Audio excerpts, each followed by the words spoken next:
3. Welcome to It Takes a Village, Raising Resilient Kids in Today's World. I'm Dr. Ann Bergen.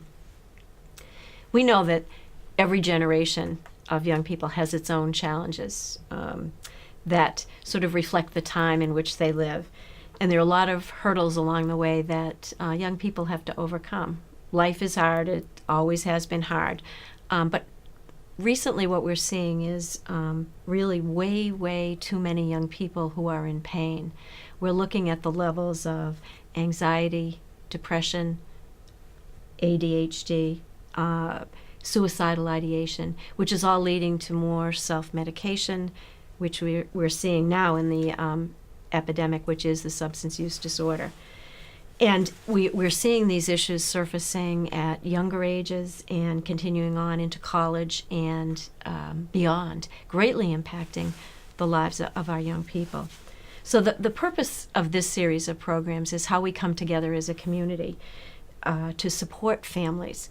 And we really rely on the wisdom, the experience, the resources, the insights that our guests provide to help, again, just in a supporting role to guide families on this journey as they hope to guide their children to lives of fulfillment and happiness. So I have had the great pleasure of recently talking with my guest today, Mark Altman, and who's just really is devoting his life into the cause of helping to ease the pain that young people are experiencing and giving support to families and giving kids the skills that they need to be successful. So welcome today. Thank you. And I really appreciate it. It was really, I had the pleasure of meeting your daughter and interviewing her. She's just absolutely lovely. And you can tell that you've been whatever you've done, you've done a good job in raising such a kind, caring young woman. So a wonderful reflection on you. But I digress. Thank you. I appreciate that. So let's go and talk about you.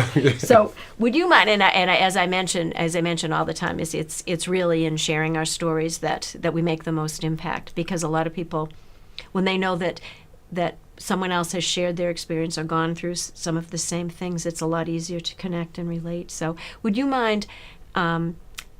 First of all, telling us how you came to have this passion for what you do, and in telling your story. Could you do that? And, Sure. And then you sure. Can... Yeah, I mean, I had I don't know if it's a unique situation or not, but I had a situation where I became a father at 23 years old, and it was certainly I was not prepared, and I was thrown in a situation where I had to grow up and learn a lot of responsibility very quickly. Mm-hmm. And I came from a good family, so I knew what I needed to do, at least in the sense of being responsible and being supportive and making sure my kids were taken care of. And so in any event, I had 2 kids very young, and the woman who, the mother of my 2 children, we were both unprepared, and we didn't even know each other very well. Mm-hmm. So we divorced after when the kids were 1 and 2 years old, respectively. And so how to figure things out as a parent. There's no roadmap to becoming a parent. No one says to you, well, this is how to do this and this is how to do that. And so you have to figure a lot of things out.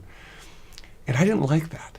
I didn't like that. When I was young, I didn't like growing up and not really knowing how to figure things out. And so I had the challenge of going through divorce. I had the challenge of raising 2 kids, one on the spectrum for autism and one who has pretty significant ADHD. And so I had to navigate some very difficult waters. And I was fortunate enough, because my personality is to really want to achieve and be good at everything I do, that I really talked to a lot of people to try to figure out how to be the best possible parent I could be and navigate those experiences. So the bottom line is that was a motivator for me to help other parents navigate those waters and help other kids navigate the waters. And my final thought on your question is, I think probably the area I'm most passionate about, Ann, now is face-to-face communication. And I find that, texting and phones and social media really dominate as the primary methods of communication now. and it's caused so many problems for both parents and kids, whether it's anxiety, whether it's stress, whether it's the lack of empathy. It's caused a lot of problems. Yeah, I want to speak more about that because that's one of the issues in a number of programs we focused on. Certainly technology has brought us wonderful things, but there's a downside. And particularly is you can see, will you speak more specifically to when you talk about communication skills of young people, how that does undermine their, number one, their confidence and their ability to be successful out there? Because just speak a little bit about that. Sure, because it's, sure. It can be damaging. So one of my favorite things I like to teach kids and adults, for that matter, is nonverbal communication. And so when you and I are having a conversation right now, and I say something and you smile at me or you nod your head in approval, well, I feel good. I know what's happening. Well, when you're texting someone, we know how distorted a message can get through text and email. We see that as adults all the time. Oh, I always misinterpret. I always put a negative spin on it. Well, and you know what's funny? One of the things I teach kids is if you're putting an emoji, if you send a message, and you're putting an emoji after it, one of the primary reasons you're doing that is because you're not sure how they're going to interpret that message. And people put that emoji or the LOL or the whatever because that's like, oh, they'll get it. I'm putting a smiley face. And so when you're texting and you're emailing, kids don't know how to receive that information. They don't know. They don't see the person's face. They don't hear the person's tone. They don't see the person's body language. And that can be so traumatic and stressful for dealing with the emotions and stress of being a middle schooler or a high schooler. So it's a big problem. Yeah. It's also the damage that's done keeping up with. I mean, there's a whole social thing when with Facebook and kids see that all their friends are hanging out and they're not there, and with that group, and say, why wasn't I invited to that? Because everybody's social life is put right out there, and it's all those social things that go along with it too, isn't it? It's with technology and. It is, and I'll tell you a very brief story. There was a situation where I remember when I was in high school, my friends and I remember there was a girl. We didn't bully her, but we would tease her. And I remember this. And I stumbled upon her on Facebook. Now I'm 45. So I stumbled upon her on Facebook about 3 years ago. And I sent her a message on Facebook, and I said, I want you to know how terrible I feel for anything I might have done to you at that age, etc. And she sent me a really nice message back, well, we were kids, blah, blah, blah. But back then, and you know as well as I do, it was easy then. Like bullying and those kinds of things through text, and people can hide behind social media. It's way worse now than anything we dealt with back then. So that's the other part. It's like the communication where you can hide behind a device and try to hurt people and torture people. I mean, that breaks my heart. Yeah. And the other aspect of communication is what we're seeing is that young people, a lot of them don't know how to make eye contact. They don't know how to have a conversation anymore. And certainly whether people like it or not, it's still, when you go to apply for a job, or it's communication skills are right up there as one of the most important that employers look for. Yeah, well, so, one of the things I did last year is, my company Mindset Go, we developed this parenting skills workshop where it's called Parenting Your Teen. And it's a free workshop. I just go around teaching it to give back. And one of the things I talk about in the workshop is how significant a role empathy plays in relationships and communication.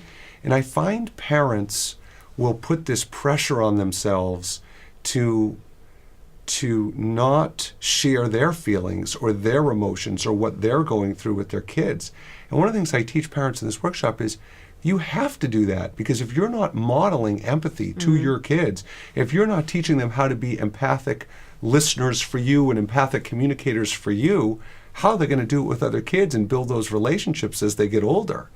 And I think that it's really important for parents to, if you're watching this at home, it's really important for parents to know that I don't care if your kids are in 4th grade or 10th grade, Empower your kids with a voice. Let them contribute. Let them feel like they can add to a situation where if you have a bad day at work, if you're a mom or a dad and you have a bad day at work or at home, tell your kids you had a bad day at work. Share with them why. Let them learn. They're human too. You're human. You don't have to be this pie-in-the-sky perfect person.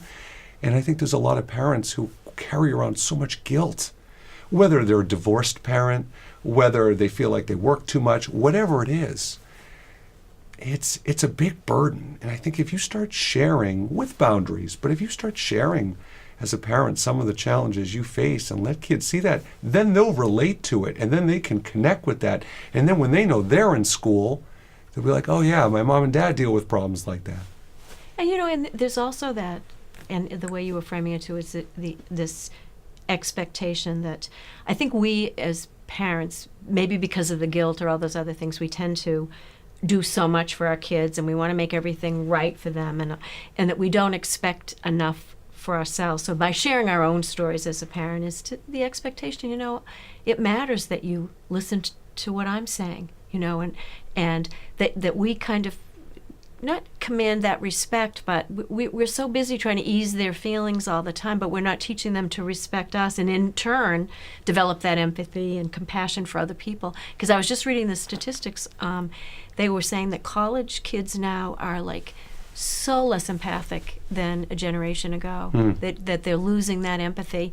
And as a result, this self-absorption is leading a lot to more anxiety and stress, because that more you focus on yourself, the unhappier you are.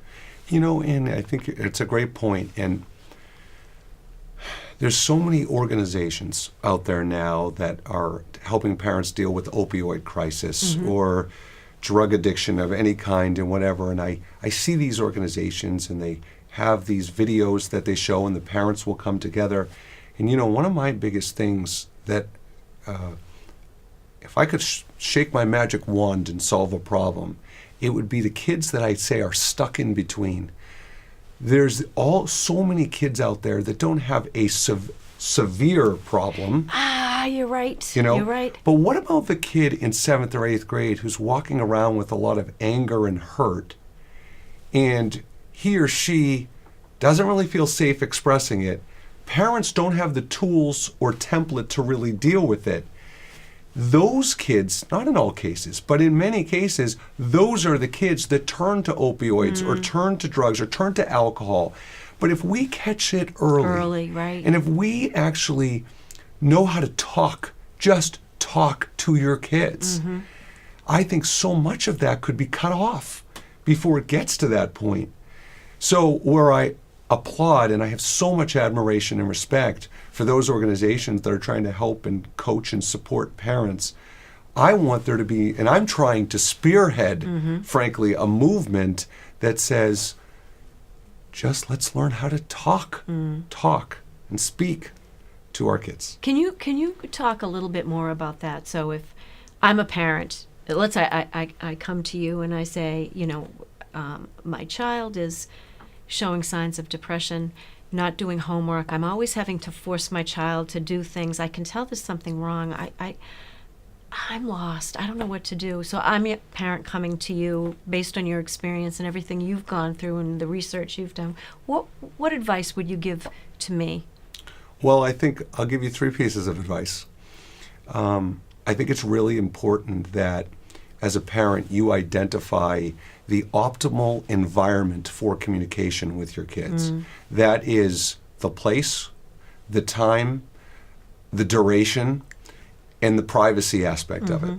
Because as adults, one of the things I say to adults I coach all the time is, well, when you get home from work, do you like being bombarded and talking to people right away? Right. So that's the first thing. The second thing is, it's a 2-parter, and one is, you have to be having eye contact with your kids when you talk to them. If you're relying on a car ride in a pickup to talk to your kids while you're driving, you're not looking at the MI. You can't see the looks on their face, the reactions, so on and so forth. So make the eye contact when you're having conversations. And be on their level. Don't be behind a desk. Don't be behind a table. Be sitting on the couch next to them, eye to eye, so you're on their level. It's not like it's an adult parent-kid hierarchy of a different level. Third, I think it's really important that sharing becomes a bit of a burden for kids because they feel like, oh, mom or dad's coming, I have to talk. And I'm guilty of this, Ann. One of the things I think parents fall into a bad habit is they end up talking to their kids about homework or chores. That's the communication they're having with their kids. So kids start to see that, and they're like, oh, they're going to ask me about my homework or chores. So here's what I'm saying. You initiate the conversation, parents. Instead of walking up to your kids and saying, how was your day, which is what they're expecting you to do, go up to your parents and say, or go up to your kids, and say, you're not going to believe what happened to me today. You share your world. You share your life. And then... That's it. Yep. You share, and then if they don't feel, then it'll just organically create a conversation. So those would be some tips. It's really that whole idea of just sharing that experience. And then the other thing, too, I think is powerful is sharing stories from our own youth. It's like, oh, I remember when this kid made so much fun of me in school. It was so embarrassing. And then how you dealt with it or how you felt. But sharing our own, what's it called, sort of coming out from behind the curtain and just, because I think, don't you think a lot of kids today think they're alone with whatever they're feeling, no one else is feeling it, that there's something wrong with them, and that all of us go through those things. We as adults went through them as kids, and we found ways to work through them. And sometimes we failed, sometimes we fell apart. But I don't know. It's really what we model as parents, isn't it? I mean, that's a big part of it. Well, it is. And if you were to give yourself a self-test as a parent, this is how I look at it. Okay. You could sit there and give yourself a hard time because you don't have as much quality time with your kids. You could give yourself a hard time because you're divorced and have a difficult situation. But ask yourself one question. Would my child tell me anything? And if you're not sure what your child would share with you, or if your child would share with you, that is when you say to yourself, well, if they wouldn't share that, why wouldn't they share that? Because the second those doors of communication start to close on top, and come on, the typical thing when we were kids is sex. Yeah. Oh my God, I don't want my mother or father talking about sex. So that's been kind of one of these generic ones all the way through. But honestly, I think that's the $1 million question. Isn't it the best compliment you could get as a parent if your child would share anything with you?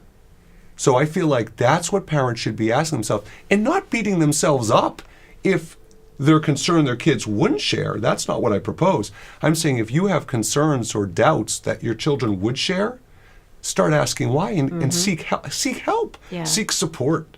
So you learn how to create that environment.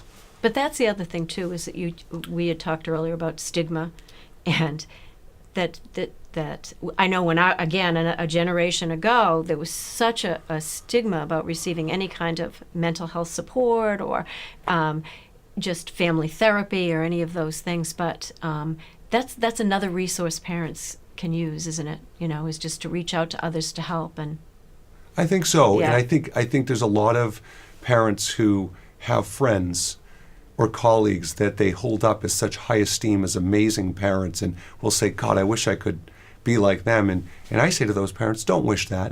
Create your own template for parenting. You don't have to follow somebody else's. A perfect example, Anne, is all the research about parents or families who have dinner together. At the kitchen table, they're going to be the happiest families. And I say to parents, forget that. Having dinner together these days with all the kids' activities and things going on has become so difficult. So don't have that be the standard. Have just a time. It can be at 8 o'clock at night. Whether you have dinner together or not isn't relevant. But even if it's 15, 20 minutes where you can find the time to talk with your kids, that's good. Yeah.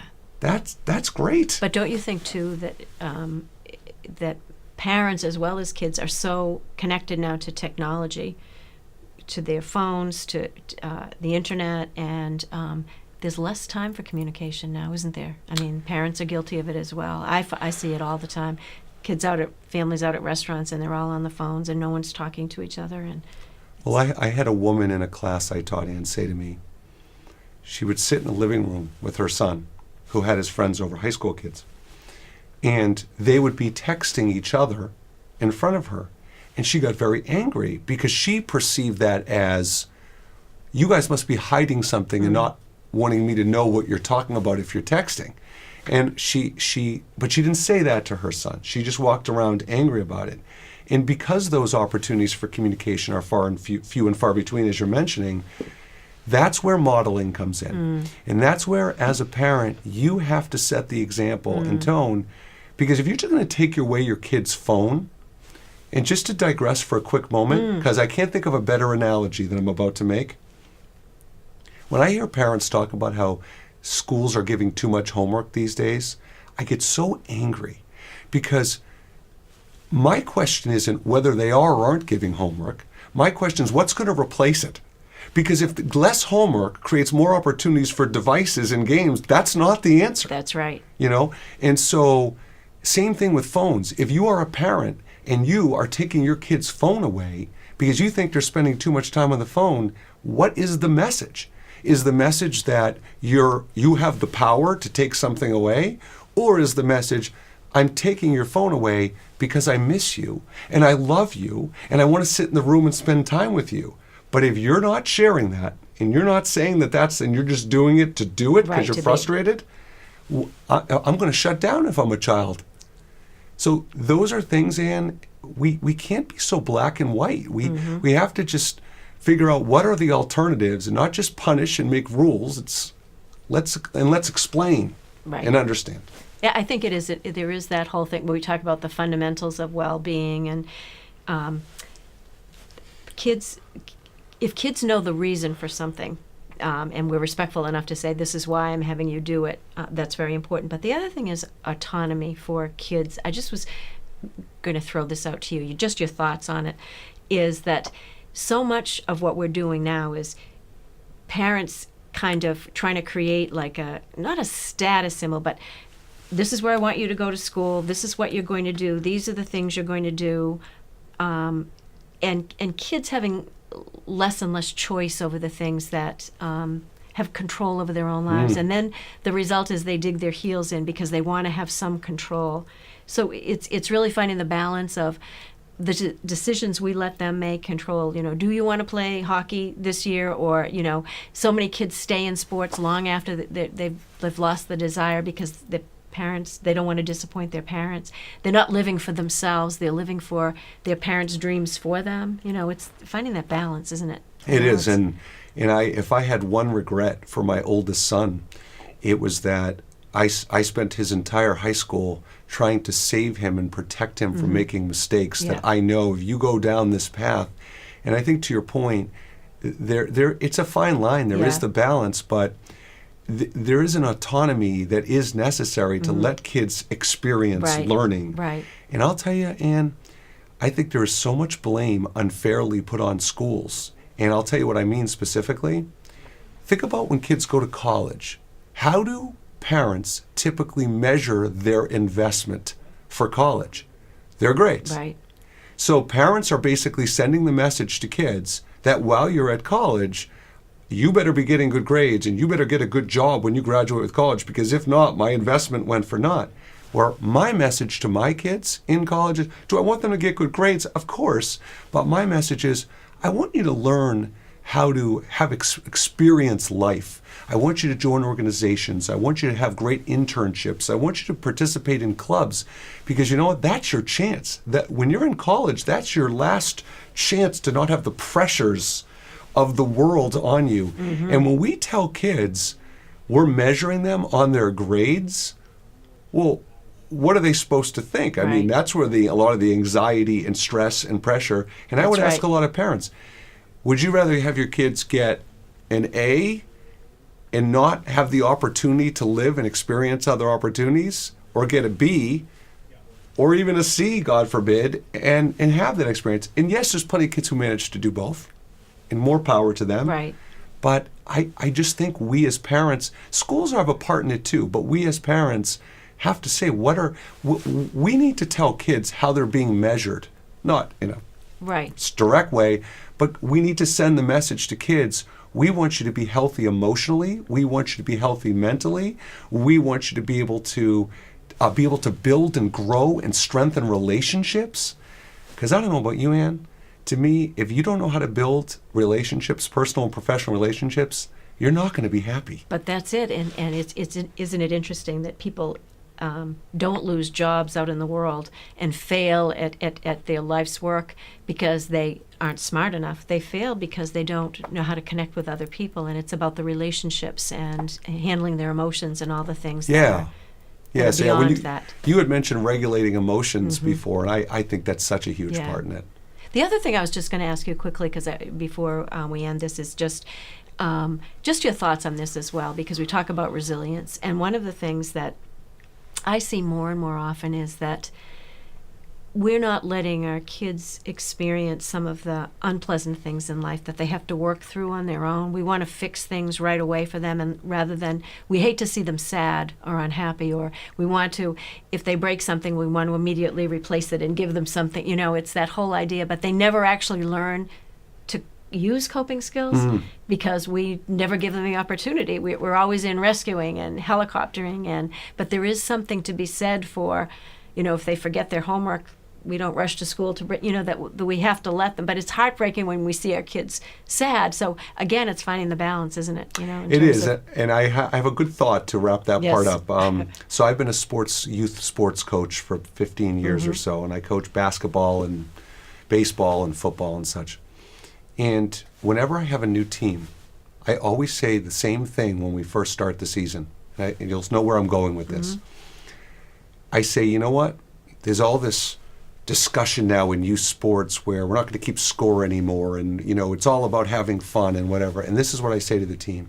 I say this team is going to be about having fun and winning at the same time. Yes. You don't have to do one versus the other. And so I think with the coping skills and kids learning how to adjust, it's okay to teach kids to shoot for the stars. Absolutely. And to achieve and succeed. And it's also okay, and I'm big on the growth mindset, which is why I call my company Mindset Go. It's also okay to have them fail and embrace failure as a learning process, to take those mistakes and use them as drivers to be better. So it's everything has to be one or the other, Ann, and it doesn't. No, it doesn't. Because I do think when we eliminate competition, then we eliminate all those opportunities to sometimes fail, to go for something with your whole heart and soul and not to win, but then to deal with that disappointment and say, okay, how does one pick oneself up? But if there's never any competition and they don't have to face that, when they finally ultimately do, they're not prepared to deal with it, so.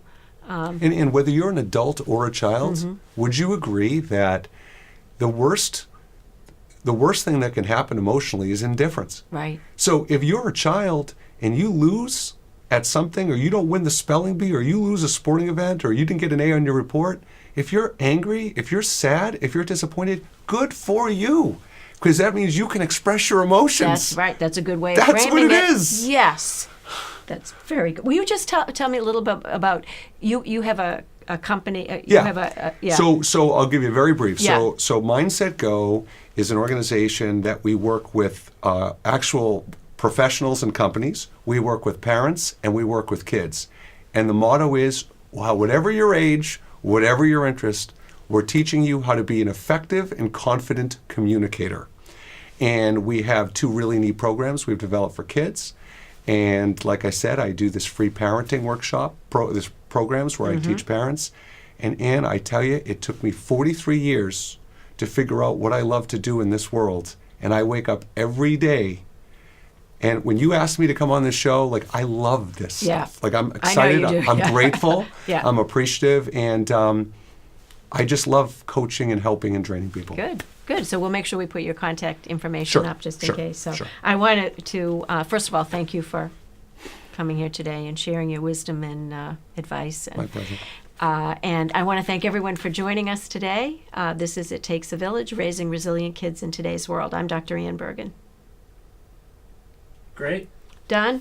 Dunzo. Good work, buddy. Thank you very much. Thank you. What age range basketball do you coach? Middle school. Did you hear about the division?